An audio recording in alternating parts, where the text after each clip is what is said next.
안녕하세요. 저는 30대 후반 여자입니다. 여러분은 헛똑똑이란 말을 들어보신 적이 있나요? 저는 부모님께 가끔 듣긴 했지만 크게 신경 쓰지 않고 넘겼었는데요.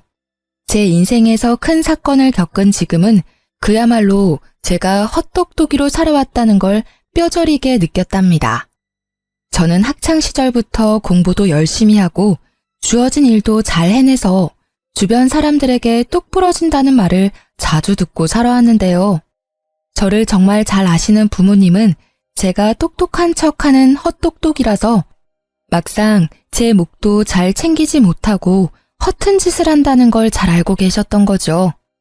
이제는 정말 그렇게 살지 않으려고 더욱 일도 열심히 하고 사람 관리도 허투루 하지 않으며 지내고 있는데요.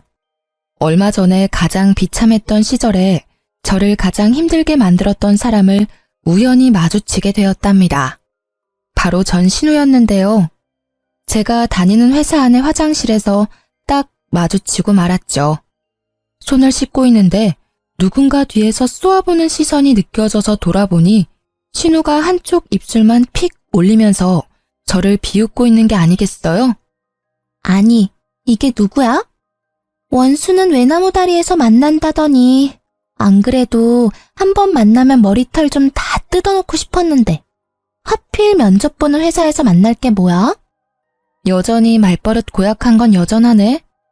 면접 보러 왔으면 남의 회사에서 진상 부리지 말고 얌전히 있다가 가. 그리고 짜증나니까 아는 척 하지 말고. 참나, 누가 누구한테 짜증난대? 그쪽 때문에 내 일진이 지금 재수가 없거든? 보아하니 여기 면접 보러 온 것 같은데 누가 언니처럼 나이 많은 사람 써주겠어요? 그 나이 먹도록 면접이나 보러 다니나 보네. 누가 누구한테 할 소린데. 너야말로 이제 30 중반인데 너 백수라서 경력도 하나 없잖아. 뭘 믿고 면접 볼 생각을 하니? 저는 인상을 팍 쓰며 눈썹을 올리는 신우의 어깨를 팍 치고 화장실을 나가버렸어요. 그리고 당당하게 면접 장소로 걸어 들어갔죠.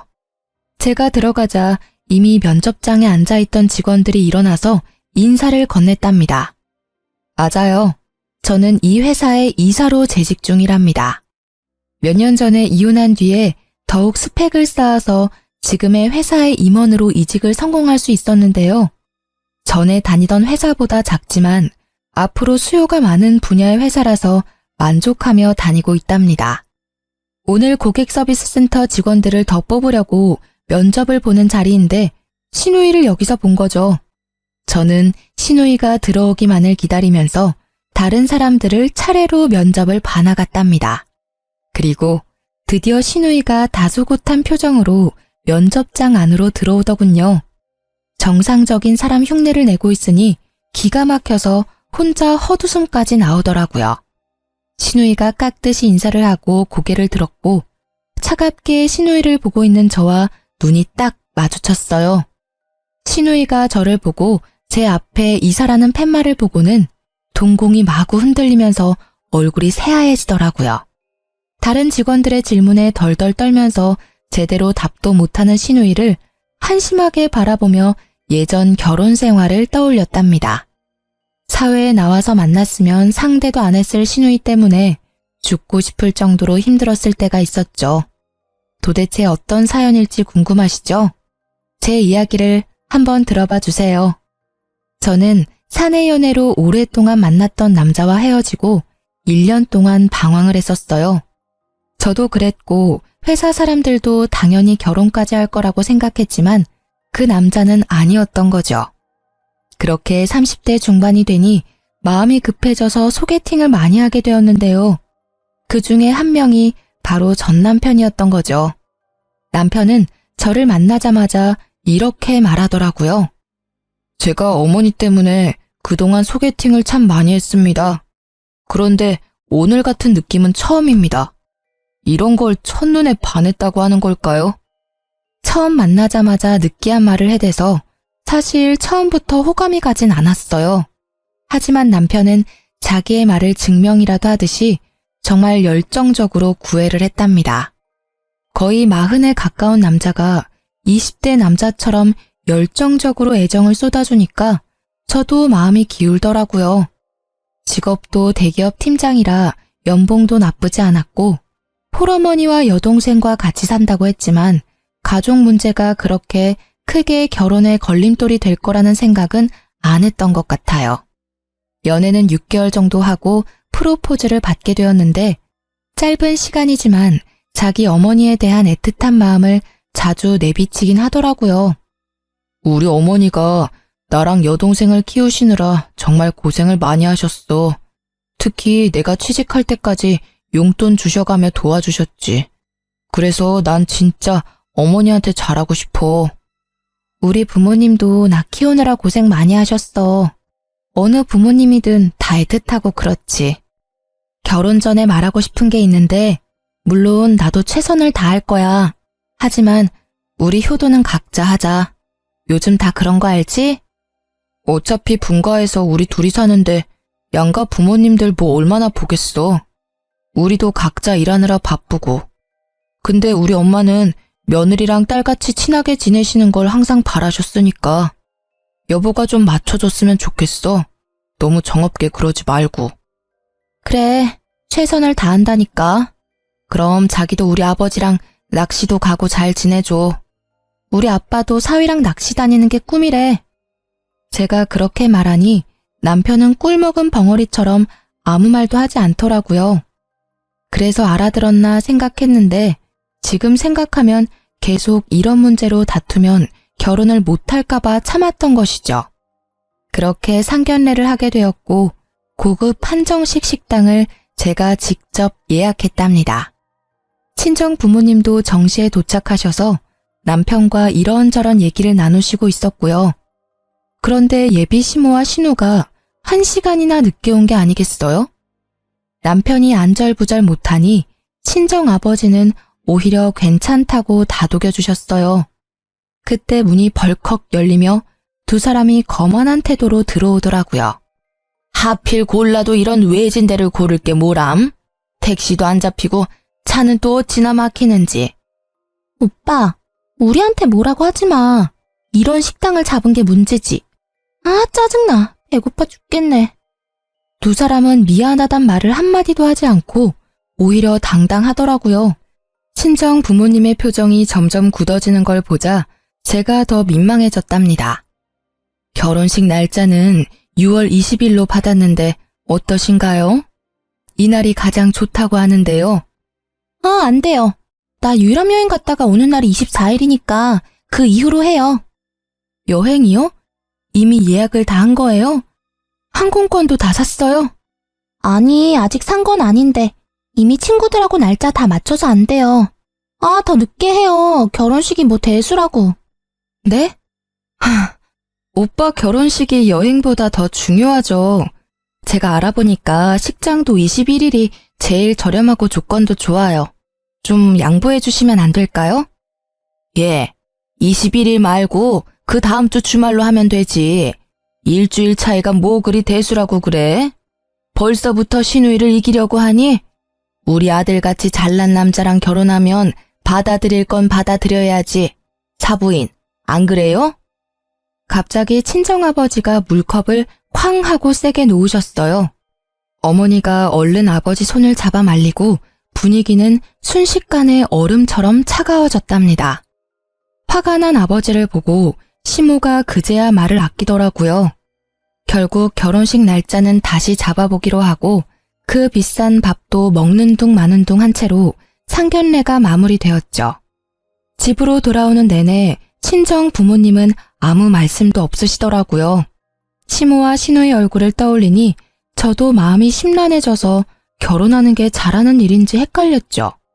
집에 돌아와서 아버지가 딱 한마디 하시고 방으로 들어가시더라고요. 이 결혼 다시 생각해봐라. 아버지의 차가운 목소리에 정신이 번뜩 드는 것 같았어요. 그래서 며칠간 고심 끝에 남편에게 결혼을 다시 생각해보자고 말했답니다. 그랬더니 매일 저녁마다 집으로 찾아와 친정 부모님 앞에서 죄송하다고 비는 게 아니겠어요. 제 앞에서도 눈물을 흘리면서 애원을 하고 일주일 정도를 매일 와서 아버지를 설득하더라고요. 결국 아버지도 결혼을 허락해 주셨고 남편이 결혼식이며 신혼여행까지 책임을 지고 진행시키더라고요. 제가 신경 쓰지 않도록 세세한 부분까지 신경 써가며 결혼식을 준비하는 걸 보니 이 남자를 믿고 살아가 봐도 좋겠다는 생각이 들었죠. 그렇게 여름에 신부가 되어 결혼식을 치르는 날이 다가왔답니다. 신부 대기실에서 친구들과 사진 찍으며 얘기를 나누고 있는데 문이 벌컥 열리더라고요. 문소리만 듣고도 본능적으로 신우이라는 걸 알겠더라고요. 신우를 본 친구들이 경악을 하며 저를 바라봤어요. 그래서 저도 신우를 쳐다봤는데 세상에 하얀 원피스를 입고 왔더라고요. 거기다 빨간 구두를 신고 화장도 세상 촌스럽게 하고 와서 누가 보면 결혼식 파토 내려고 온 여자인 줄 알겠더라고요. 아가씨, 왜 한복을 안 입고 원피스를 입었어요? 근데 원피스 색이 좀... 색이 왜요? 이거 베이지 색이에요. 내가 살 때도 흰색 아닌 거 확인하고 산 거예요. 나도 예의는 있어요. 그리고 이거 명품이라고요. 소리를 삑 지르고 제 옆에 앉아서 사진을 찍기 시작하는데 진짜 미쳐버리겠더라고요. 친구들도 기가 막혀서 입을 떡 벌리고 있고 다른 사람들은 신우의 옷을 보고 다 수군수군 됐죠. 그렇게 결혼식이 시작되고 정신이 하나도 없이 버진로드를 걷고 여차저차 결혼식이 마무리가 되었어요. 사진 찍는 순서가 되고 신우가 제 옆에 딱 서자 그제야 정신이 번쩍 들더라고요. 다행히도 제 가방순이 친구가 신우의 옆을 파고들어 제 옆에 서주더라고요. 덕분에 하얀 옷 옆에 하얀 옷이 되는 참사는 피할 수 있었답니다. 그렇게 정신없이 사진을 찍고 부케도 던지고 마무리가 되었어요. 그때 갑자기 시모가 앞으로 떡하니 나와 사진사를 부르는 게 아니겠어요? 이제 다 찍은 거죠? 그럼 나 좀 찍어줘요. 여기 배경도 멋있고 좋네. 얼른요. 사진사가 영문을 몰라 쳐다보니 시모가 얼른 의자를 하나 가져와서 가운데에 딱 놓고 앉더라고요. 자자, 얼른 찍어줘 봐요. 오늘처럼 이렇게 화장하고 한복 곱게 입었을 때 독사진 좀 찍어두려고 그래요. 저는 너무 황당하고 하객들 보기에도 부끄러워서 남편을 푹 찔렀어요. 지금 어머니 뭐 하시는 거야? 왜 갑자기 사진을 찍으신다는 거야? 좀 말려봐. 아니, 오늘 예쁘게 하고 오셨다고. 나중에 쓰실 영정사진 좀 찍으신대. 뭐? 지금 뭘 찍는다고? 제정신이야? 자기도 알고 있었어? 남편은 어깨를 으쓱하더니 뭐가 대수라는 듯이 오히려 놀라는 저를 이상하게 바라보기까지 하더라고요. 사돈도 오늘 한복 곱게 입으신 김에 한 장 찍어둬요. 이게 다 돈 버는 거니까. 결국 친정 부모님은 얼굴이 굳으셔서 자리를 피해버리셨어요. 그 와중에 시모 머리까지 매만져주며 사진 각도까지 체크하는 신우 모습에 남아있던 하객들이 웃기까지 했답니다. 저는 너무 부끄러워서 쥐구멍이라도 들어가고 싶을 정도였죠. 결국 시모는 영정사진을 찍었고 저는 결혼사진 앨범 선택할 때 시모 사진도 비싼 돈을 주고 사야만 했답니다. 그 장면이 너무 충격적이라 지금도 결혼식은 하나도 기억이 안 나고 떡하니 의자 놓고 앉던 시모 모습이 제일 먼저 떠오를 정도니까요. 신혼집은 시댁과 차로 10분 거리에 있었어요. 남편이 시댁이 있는 동네가 좋다면서 직접 전세 자금까지 다 내면서까지 마련한 아파트였기 때문에 어쩔 수 없이 가까이서 살게 된 거죠. 신혼여행 다녀오고 그 다음 주 주말부터 시모가 남편에게 전화를 해서 집에 오라고 난리를 부리더라고요.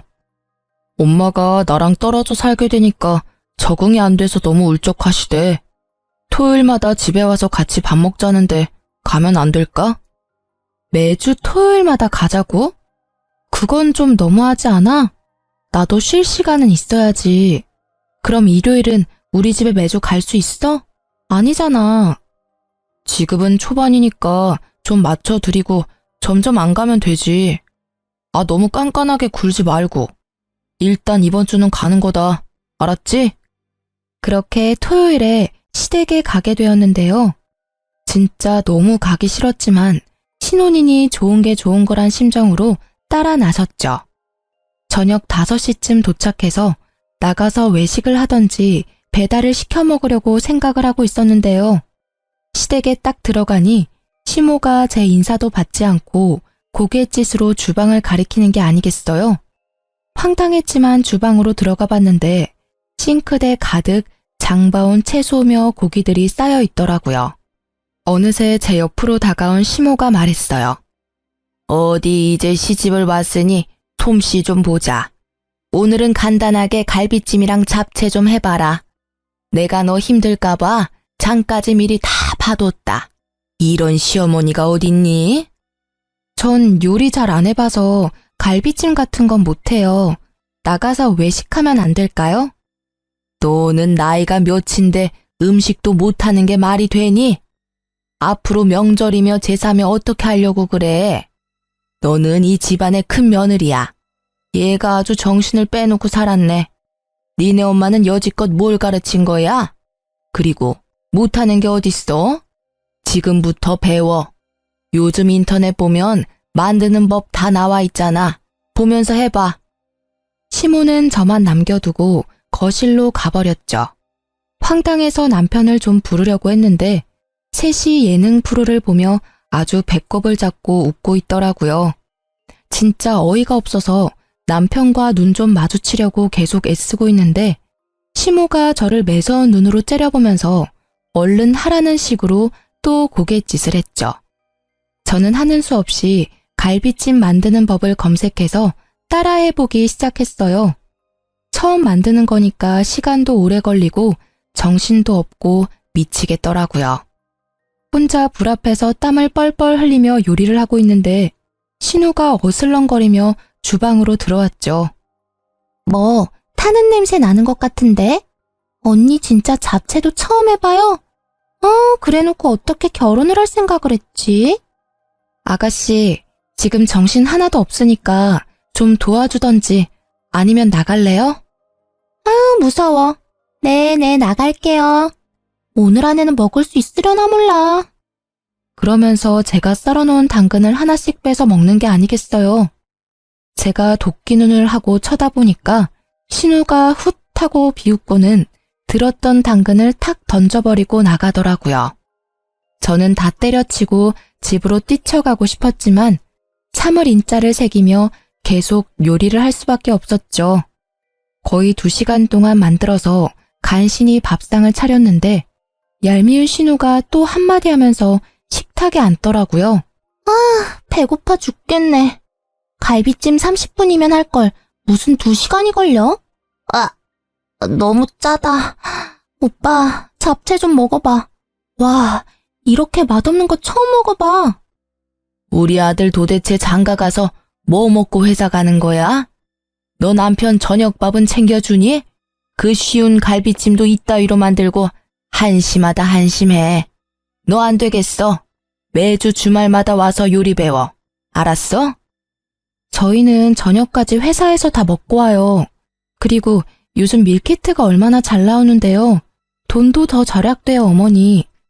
말 대답 좀 하지 마라. 너 제사상도 밀키트로 차릴 거야? 에휴, 얘를 뭐부터 가르쳐야 돼? 나이나 어리면 그러려니 하지. 이건 40이 다 돼가면서 남편 밥도 제대로 못 차리는 걸 하필 데려와가지고. 시모는 거칠게 숟가락을 내던지면서 소리를 지르는 거예요. 저는 너무 놀라고 이런 대접받는 게 이해가 되지 않아서 화가 머리 끝까지 났답니다. 입술을 꽉 물고 남편을 쳐다보니 남편은 고개만 푹 숙이고 밥을 먹고 있더라고요.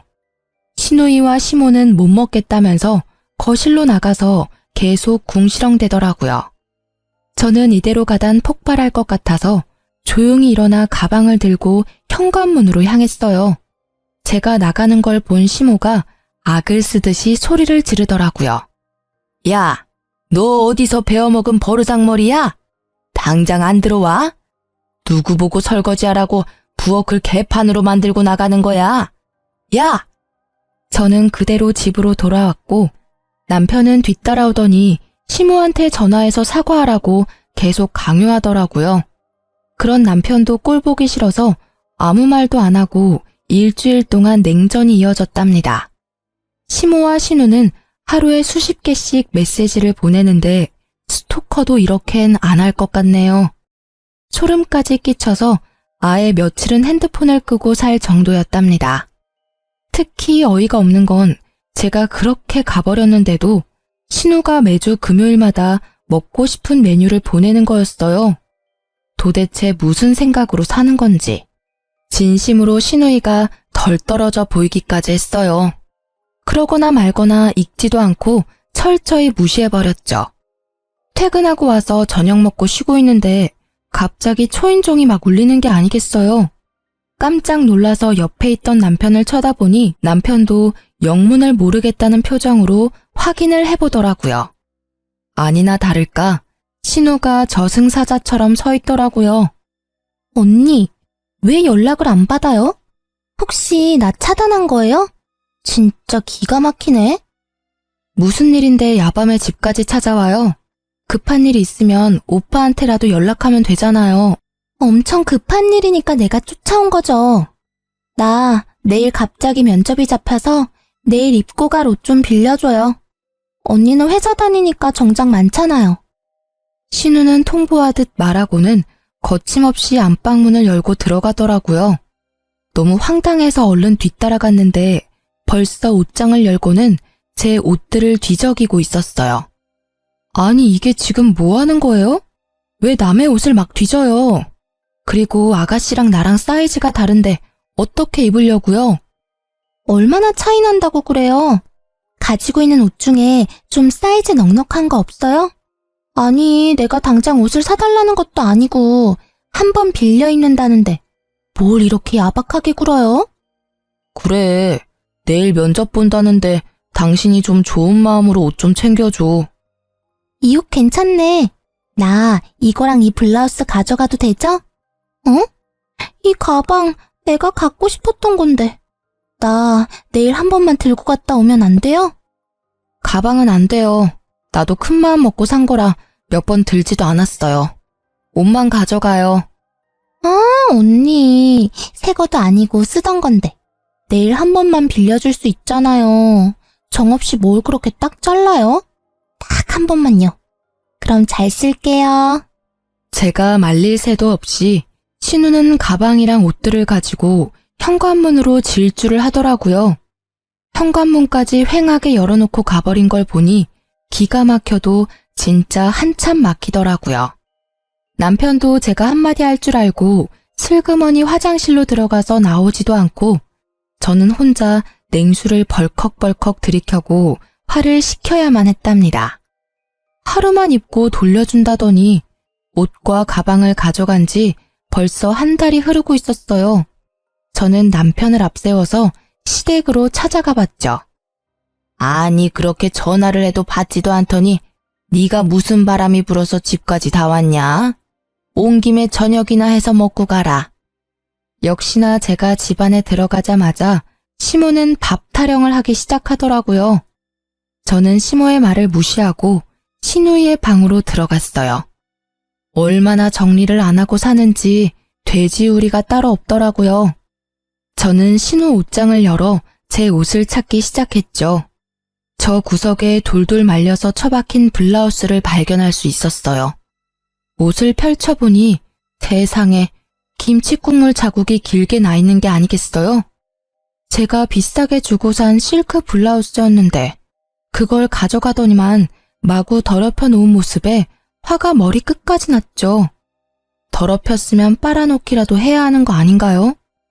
신우가 저를 자기 아래로 생각하니까 이딴 행동을 할 수 있다는 걸 깨달았죠. 저는 옷장을 뒤져서 신우의 옷 중에서 그나마 비싸 보이는 니트를 찾아서 화장실로 갔어요. 그러고는 변기 안에서 신우의 옷을 마구 쑤셔놓고 나와버렸어요. 마침 신우이가 집으로 딱 들어오더라고요. 그런데 저한테 뺏어갔던 가방을 떡하니 들고 있는 게 아니겠어요? 아가씨, 하루 빌려간다면서 한 달이 지나도록 왜 옷을 안 가져와요? 그리고 그 가방, 내 건데 왜 본인 것처럼 들고 다녀요? 당장 내놔요. 아, 진짜. 그까짓 것 얼마나 한다고 집까지 와서 난리예요. 어차피 언니한테 이 가방 어울리지도 않아요. 나이 들어서 이런 거 들면 뭐해요? 들고 다녔으니까 준 거잖아요. 그냥 나한테 줘요. 사달라는 것도 아니고. 이거 봐요. 옷에도 김치국물 잔뜩 흘려놓고. 아가씨는 기본 예의가 없네요. 당장 가방 내놔요. 저는 신우이 손에서 억지로 가방을 뺏어서 현관으로 가버렸어요. 그때 시모가 달려와서 제 팔을 잡고 저를 휙 돌려 세우더라고요. 야, 이게 보자 하니까 우리 귀한 딸한테 뭐 하는 짓이야? 새언니가 돼가지고 신우이가 면접 본다면 정장 한 벌 쫙 사줄 생각을 해야지. 큰며느리 그릇이 간장종지만한데 집안 잘 돌아가겠다. 어머니, 저도 우리 집에선 귀한 딸이에요. 그리고 생판 모르는 사람한테 숟가락 하나를 빌려도 깨끗하게 닦아서 돌려주는 게 당연한 건데 아가씨 하는 짓 좀 보세요. 그때 신우이가 악하고 소리를 지르는 소리가 들리더니 변기물이 뚝뚝 떨어지는 니트를 들고 제 앞으로 달려들더라고요. 이거 언니가 이랬어요? 진짜 미친 거 아니야? 이게 얼마짜린데? 더군다나 니트를 변기에 쳐박아? 진짜 정신병자네? 오빠 정신병자랑 결혼했어. 나 절대 못 넘어가. 얘가 처음엔 아주 얌전을 떨더니만 아주 무서운 애였네. 진짜 네가 이런 거야? 너 제정신이야? 당장 우리 딸한테 사과하고 당장 똑같은 거 사와. 그럼 아가씨도 내 블라우스랑 뜯어진 치마 똑같은 걸로 사와요. 그럼 나도 그까짓 니트 사다 줄 테니까.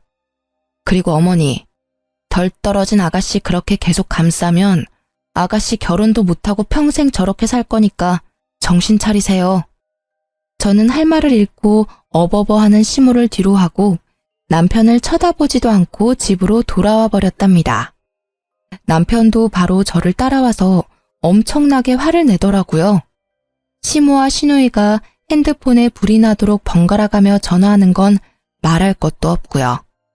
한 번도 제 편을 들지 않는 남편한테도 더 이상 실망할 것도 없고 말 섞기도 지쳐서 완전히 무시하고 말도 하지 않고 지냈답니다.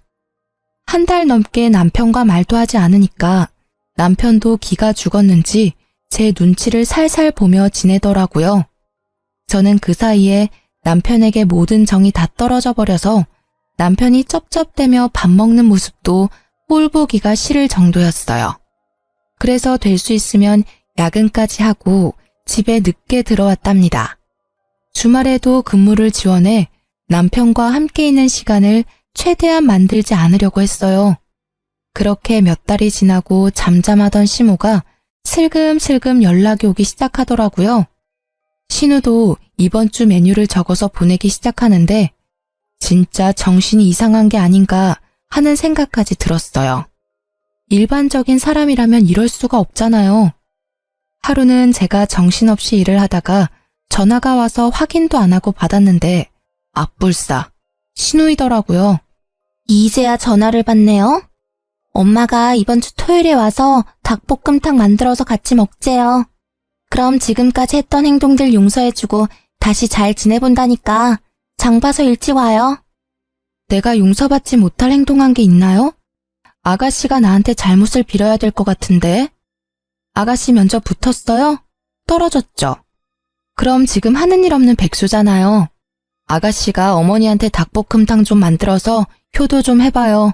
됐죠? 말 다 했어요? 나도 알바 하거든요.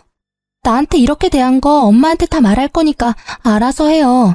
내가 엄마 대신 좋게 말해보려고 했는데 안 되겠네 진짜. 저는 픽 비웃어주고는 전화를 끊어버렸어요. 그날 밤 늦게 집에 들어갔는데 남편이 저를 기다리고 있었는지 소파에 다소곳이 앉아있더라고요. 그러더니 바로 어디론가 전화를 걸더니 대뜸 저한테 핸드폰을 넘겨주는 게 아니겠어요? 인상을 쓰며 전화를 받았더니 시모가 악을 쓰기 시작했죠. 야, 네가 뭔데 시어미를 무시해? 네 부모가 그렇게 가르치든? 너 내가 내일 네 회사 쳐들어가서 다 깨부수고 망신 주기 전에 토요일에 장 봐서 집으로 튀어와. 알아들었어? 저는 시모와 전화를 끊고 남편을 쏘아보았어요. 당신 솔직히 몇 달째 시댁에도 안 가고 안부 전화도 안 하고 너무한 거 아니야? 나한테 쌀쌀맞게 구는 건 내가 참을 수 있는데 우리 엄마한테는 그러지 마. 나 키우느라 얼마나 고생을 하셨는데. 며느리랑 좀 잘 지내고 싶으시다는데 도대체 왜 그래? 그럼 당신은 왜 우리 집에 전화도 안 하고 가지도 않는 건데? 신우가 나한테 미안하다고 상식적으로 한마디만 했어도 내가 이렇게 정 떨어지진 않았어. 아니, 사위랑 며느리가 같아. 사위는 손님이라잖아. 손님이 전화하냐? 그리고 그거 옷 몇 푼이나 한다고 그 난리인지 난 지금도 이해가 안 된다. 가족끼리 싸우기도 하고 화해하고 그렇게 사는 거 아니야? 당신 너무 이기적인 거 알아? 토요일에 무조건 가는 거야. 역시 남편과는 대화가 전혀 통하지 않았어요. 그놈의 닭볶음탕이 이렇게 저를 힘들게 할지는 상상도 못했는데 말이죠. 저는 작년 이맘때쯤에 저를 떠올려 봤어요. 시댁과 남편과 엮이지 않았을 땐 자유롭고 홀가분한 삶을 살았었는데 지금은 너무나 숨이 턱턱 막혀왔어요. 결혼하지 말라는 친구들의 말이 그냥 행복에 겨운 투정인 줄 알았는데 진심이었을 것 같다는 생각이 들었죠. 왜 결혼을 했는지 너무나 후회되고 할 수만 있다면 작년으로 시간을 되돌리고 싶었답니다. 결국 토요일에 장을 봐서 남편과 시댁으로 갔죠. 집 안으로 들어가 보니 시모와 신우는 저를 아는 척도 안 하고 텔레비전을 보고 낄낄대고 있더라고요. 저도 말 섞기 싫어서 바로 주방으로 들어가서 재료를 손질하기 시작했어요. 닭을 데치고 있는데 시모가 어느새 쓱 들어와서 제가 하는 걸 보고 있더라고요. 닭볶음탕 해보긴 했니? 닭 냄새 안 나게 잘해라. 네 남편이 얼마나 냄새에 민감한 줄 아니? 전 시모 말에 대꾸도 안 하고 요리를 해나갔어요. 시모가 머쓱해졌는지 알아서 주방을 나가더라고요. 그렇게 닭볶음탕이 완성되었고 저는 식탁에 한 상 차려놓았죠. 와, 냄새 좋은데? 맛있어 보이네. 처음인데도 그럴듯한데? 먹어봐야 아는 거지. 아니 하면 이렇게 잘하면서 왜 그렇게 튕겨? 세 사람 다 숟가락을 들고 먹기 시작했죠. 저는 가만히 앉아서 바라보기만 했답니다. 이게 뭐야? 토할 것 같아. 왜? 얘, 이게 뭐니? 아우 짜! 소금을 들이부었어? 어머, 그렇게 짜요? 제가 처음 해봐서 맛을 잘 모르겠더라고요. 먹어봐도 계속 싱거워서 소금을 좀 더 넣었는데. 먹어보니 좀 짜긴 하네요. 어떡하죠? 시모가 열이 받았는지 숟가락을 집어 던지더라고요. 신우는 화장실에 가서 토를 하는지 입을 씻어내는지 한참을 나오지 않았죠. 당신 이게 뭐 하는 짓이야? 진짜 실수한 거 맞아? 이렇게 소금 범벅을 해놓고 어떻게 남편 먹으라고 내놓을 수가 있어? 너 딱 봐도 일부러 그랬지? 이거 진짜 못 쓰겠네. 주방도 아주 개판으로 만들어 놓고. 너 당장 싹 정리하고 집 청소까지 다 해놓고 있어. 너는 밥 먹을 자격도 없어. 우리는 나가서 밥 먹고 올 테니까 그때까지 기다리고 있어. 난 이번 일 절대 그냥 못 넘어가. 이건 우리 집을 무시하는 거야. 저는 아무 대꾸도 하지 않고 소금 범벅 닭볶음탕을 바라보고 있었죠. 세 사람은 기가 막히다고 한참을 열을 내더니 밖으로 나가더라고요. 저는 주방을 더 엉망으로 만들어 놓고 닭볶음탕이 담긴 냄비를 가지고 친정으로 향했어요. 사실 덜어놓은 한 접시에만 소금을 쏟아부었고 나머지는 정상적인 닭볶음탕이었거든요. 제가 갑자기 찾아오자 친정 부모님은 놀라신 눈치였지만 제가 만든 닭볶음탕을 드시면서 맛있다고 행복하게 드시더라고요. 저도 그런 부모님의 모습을 보며 그동안 부모님을 위해 요리 한번 제대로 해본 적이 없다는 걸 깨닫고 제 자신을 돌아보게 되었죠. 부모님과 식사를 마치고 수다를 떨면서 오랜만에 평화로운 시간을 보내고 있는데 아니나 다를까 핸드폰에서 불이 나도록 연락이 오기 시작했어요. 30분 정도 지났을까?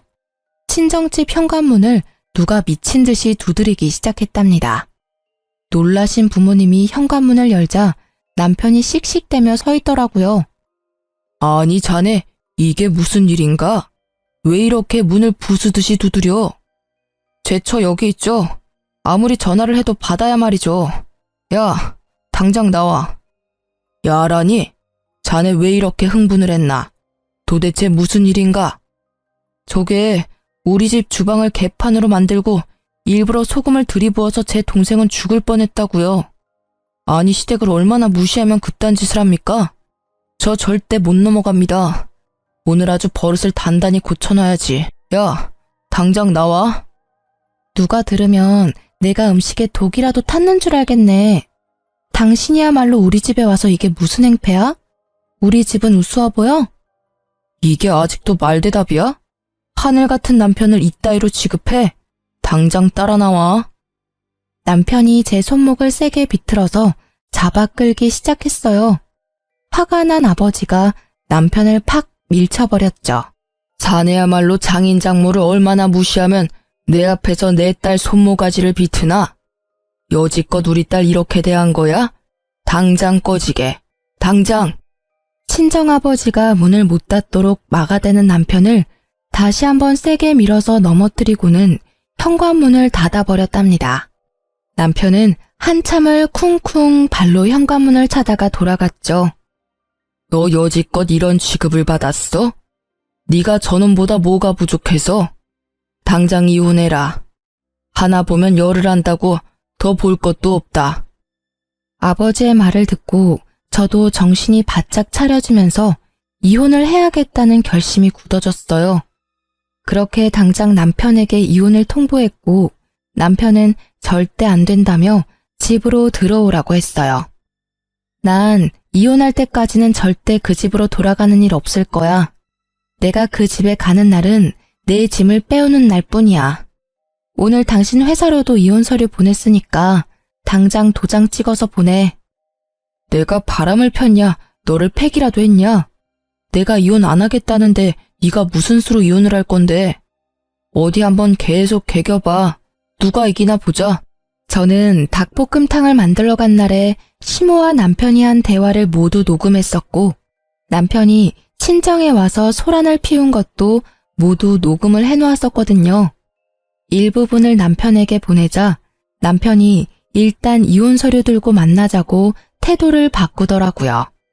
그래서 약속 장소로 나가서 남편을 기다렸답니다. 문 쪽이 소란스러워 뒤돌아보니 시모와 시누이와 남편이 같이 몰려 들어오더라고요. 시모는 저를 보자마자 제 따귀를 마구 때리기 시작했어요. 저는 너무 놀라서 대응도 못하고 몸이 굳어버렸죠. 누구 마음대로 이혼이야? 너는 내가 오늘 버르장머리를 확실히 고쳐놓을 거야. 니까짓 게 뭔데 우리 집안을 무시하고 쑥대밭으로 만들어? 그것도 모자라서 우리 아들을 이혼남 만들겠다고? 이게? 지금 저 때린 거 후회하실 텐데요. 누군 이혼녀 되고 싶어서 되나요? 제 인생도 그쪽 때문에 아주 더럽게 꼬였네요. 보자 하니까 우리 엄마한테 뭔 말버릇이야? 이번엔 신우가 달려들어 제 머리채를 잡고 흔들기 시작했어요. 제가 신우의 팔목을 마구 핥히어대자 시모가 제 팔을 붙들지 뭐해요. 제가 무차별적으로 당하고 있는데 남편은 그 모습을 보고만 있더라고요. 여기요, 경찰 좀 불러주세요. 사장님! 제가 소리치자 시모가 제 입을 틀어막기까지 하더라고요.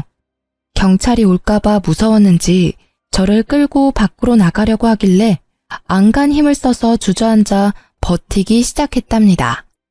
사람들이 신고를 했는지 다행히도 금방 경찰이 출동했고 다 같이 경찰서로 향했어요. 제 인생 처음으로 경찰서에 와서 조사도 받고 결혼하고 참 별일을 다 겪는다 싶었죠. 저는 경찰에게 폭행죄와 협박죄로 세 사람 모두 고발하겠다고 하고 진술서를 적기 시작했고 그 모습을 보던 세 사람이 펄쩍 뛰었죠. 아니, 가족끼리 좀 다툰 거 가지고 무슨 협박죄. 형사님, 얘 좀 보세요. 말도 안 되는 소리를 하고 있네, 진짜. 혜언니가 좀 정신이 이상해서 우리가 좀 주의를 준 거예요. 그리고 뭐, 증거 있어요? 우리가 때린 증거 있냐고요. 참나, 증거는 차고 넘치네요. 목격자도 많고 카페에는 CCTV도 있습니다. 일단 고소 진행한다니 조사 들어가면 알게 되겠죠. 경찰 말을 듣고는 시모가 갑자기 제 손을 덥석 잡고 비굴하게 미소를 짓더라고요. 아유, 얘. 내가 너무 화가 나서 정신이 어떻게 됐었나 보다. 정말 미안하다. 우리 서로 간에 이해하고 용서하고 다시 잘 지내보자. 우리 가족 아니니? 저를 정말 가족으로 생각하셨으면 그렇게 개 패듯이 패진 않았겠죠. 아니죠. 키우던 개도 그렇게는 안 때리겠어요. 저는 절대 합의도 고소 취하도 안 할 거니까 법대로 해요. 형사님, 계속 진행해주세요. 남편이 점점 일이 심각하게 돌아가는 걸 느꼈는지 저에게 조용히 말하더라고요. 고소 취하하면 이혼해 줄게. 원하면 지금 당장 도장 찍어줄게. 저는 바로 가방에서 이혼 서류를 꺼내서 남편에게 내밀었어요. 남편은 바로 도장을 찍어 건네줬죠. 일단 고소를 나중으로 미루고 이혼 서류부터 접수했고 시댁에게 폭력을 당했다는 증거가 있어서 좀 더 빠르게 판결을 받을 수 있었어요. 그렇게 1년이 채 넘지 않은 결혼 생활의 종지부를 찍게 되었답니다. 이혼 확정 신고한 바로 다음 날 저는 다시 해당 경찰서에 찾아가 고소를 진행했고 몇 달이 지나 시모와 시누이에게 폭행죄로 벌금이 선고되었다는 걸 통보받을 수 있었어요. 그리고 바로 남편과 시모에게 계속 연락이 왔고 제가 받지 않자 온갖 욕을 해대며 음성 메시지를 잔뜩 남겨놓았더라고요. 전 상대하기도 싫어서 바로 핸드폰 번호도 바꾸어 버리고 남편과 시댁 자체를 머릿속에서 지워버리려고 온갖 노력을 했어요. 1년의 결혼과 이혼 과정은 제 인생에서 철저히 도려내고 싶은 부분이라 오히려 질질 끌지 않고 빨리 해결해서 감사할 뿐이었죠. 그렇게 5년의 시간이 흐르고 저는 연애도 하지 않고 오로지 일에만 몰두했답니다. 그러다가 헤드헌터에게서 현재 회사의 임원 자리로 스카웃 제의를 받아 이직을 하게 되었고 혼자여도 만족스러운 삶을 살아가고 있었죠. 그러다가 면접 자리에서 전 시누이를 딱 맞닥뜨리게 되니 예전 생각이 나서 기분이 너무 안 좋더라고요. 면접 내내 제 눈치만 보며 말도 제대로 못한 시누이는 쫓기듯이 면접장을 나가버렸어요. 그렇게 마무리가 되었나 싶었는데 복도에서 저를 기다리고 있더라고요. 제가 무시하고 지나가자 거칠게 제 손목을 낚아채는 거 있죠? 저는 시누이의 손을 탁 쳐내고 날카롭게 쏘아붙였어요. 이게 지금 예의 없게 무슨 짓이죠? 우리 집은 개떡같이 만들어놓고 혼자 아주 잘 나가고 계셨네? 너랑 이혼하고 우리 오빤 회사에서 잘려서 지금까지 백수야. 생활비가 없어서 우리 엄마가 청소 일하러 다니다가 허리 다쳐서 지금 요양병원에 있어. 다 너 때문이야. 어떻게 책임질래? 네 오빠가 잘려서 다시 직장 못 구하는 게 왜 내 탓이니? 무능력한 네 오빠 탓이지. 그럼 네가 정신 차리고 고깃집 불판이라도 닦아서 돈을 벌어야지. 너 지금까지 백수지? 뭐? 너 지금 말 다 했어? 너 때문에 빨간 줄 생겨서 취직도 못하는 거잖아. 네가 책임져. 그러니까 나 여기 합격시켜. 너 이사라며. 신우가 큰 소리를 내는 게 들렸는지 대표님이 이쪽으로 걸어오는 게 보였어요. 김 이사님, 무슨 일 있나요? 괜찮아요? 아닙니다. 아무 일 없습니다. 대표님, 오늘 면접 지원자인데 끝나고 뭘 좀 물어보셔서요. 신우의 눈에도 대표님이 젊은 훈남으로 보이는지 갑자기 얼굴을 붉히며 다소곳해지더라고요. 그 모습이 어이가 없어서 헛웃음이 났죠. 저는 주위를 둘러보고 아무도 없다는 걸 확인하고는 슬쩍 대표님의 팔짱을 꼈답니다. 대표님이 놀라서 저를 바라보다가 저와 눈이 마주치고 흐뭇하게 미소를 지었어요. 그 모습을 보고 신우이의 입이 떡 벌어진 채 굳어 있더라고요. 비밀로 하자더니 소문이라도 나면 어쩌려고 그래요? 나야 좋지만. 사실 저는 대표님과 1년 넘게 사내 연애 중이었답니다. 저보다 4살이 많은데 일만 하느라 여지껏 연애도 많이 해보지 않았던 대표님과 매일 야근하며 붙어있다 보니 이성적인 감정이 싹 트더라고요. 슬슬 결혼 얘기가 나오고 있어서 곧 회사에도 알릴 예정이긴 했지만 신우의 부끄러워하는 얼굴을 보니 일부러 보여주고 싶었달까요? 합격자는 내가 결정하는 게 아니라 서류 전형과 면접 점수를 합산해서 공정하게 선발할 예정입니다. 합격자 발표까지 기다리세요. 입술을 씹으며 저를 노려보는 신우이를 뒤로하고 대표님과 함께 사무실로 돌아갔죠. 당연히 합격하지 못했고요. 다시는 마주치고 싶지 않을 뿐입니다. 전 매일을 바쁘게 일하며 지내고 있고 대표님의 프로포즈를 받아 곧 결혼식을 올릴 예정이랍니다. 이번엔 아픔 없는 결혼 생활을 이어나가고 싶은 마음이 크네요. 하지만 가장 소중한 건 제 자신이니까 항상 저를 첫 번째로 두고 살아가려고 한답니다. 여러분도 자기 자신을 최고로 여기는 삶을 사시길 바라면서 제 사연을 이걸로 마칠게요. 들어주셔서 감사합니다. 모두 행복하세요.